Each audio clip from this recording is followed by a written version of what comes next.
It was supposed to be a simple flight. Roberto and his rugby teammates laughing and carefree soaring over the Andes. The Fairchild F-227 rumbled through the sky, the mountains below a breathtaking sea of white. Suddenly, turbulence struck. The plane shook violently, laughter turning to panic. An alarm blared. The pilots fought for control, but the plane dropped sharply. Roberto gripped his seat as the jagged peaks rushed closer. The impact was chaos. Metal tearing, glass shattering, the tail ripped away.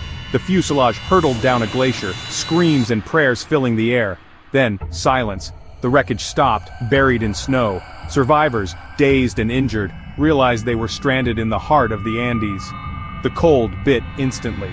Their journey was over, but the fight for survival had just begun. The majestic mountains had become their prison. This was the start of a true test of the human spirit. The aftermath was devastation. Roberto, injured, helped others amid the wreckage. The survivors huddled in the broken fuselage, blocking holes with seat cushions to keep out the freezing wind. Teamwork was vital. They tended wounds, rationed scraps of food, and searched for anything useful. Every find, a chocolate bar, a bottle of wine, was a small victory. Hope flickered with a working radio. They listened for rescue news, clinging to the belief they'd be found. They wrote SOS on the fuselage roof, desperate to be seen. On the 11th day, hope was crushed. The radio announced the search was called off. Silence fell. They were officially alone, left for dead. Fear and despair set in, but giving up wasn't an option. Now, survival depended entirely on their own will. The world had moved on. They had to dig deeper than ever. The real ordeal was just beginning.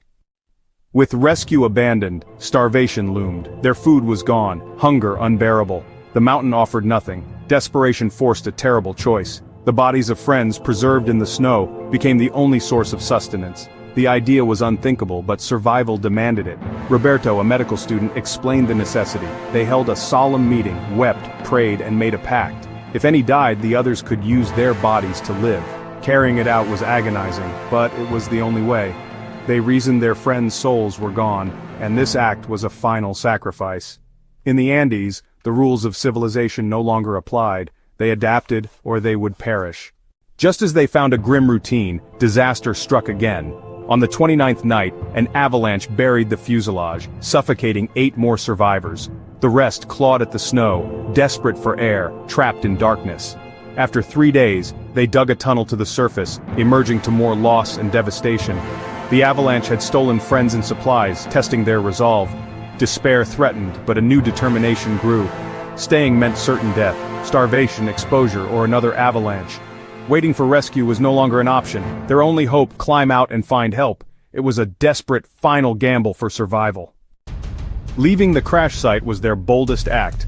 Roberto and Nando Parado prepared for the journey, stitching a sleeping bag from insulation and taking what little food remained. For 10 days they trekked through the Andes. No map, no gear, just willpower. They battled exhaustion, snowblindness, and endless peaks. When hope faded, they found a river and followed it, believing it would lead to civilization. The landscape changed. Grass, cattle, then a man on horseback, Sergio Catalan, a Chilean rancher.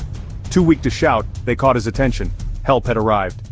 The rancher alerted authorities. Helicopters soon rescued the others. After 72 days, they were saved. The world was stunned by their ordeal. A story of teamwork, courage, and the will to live.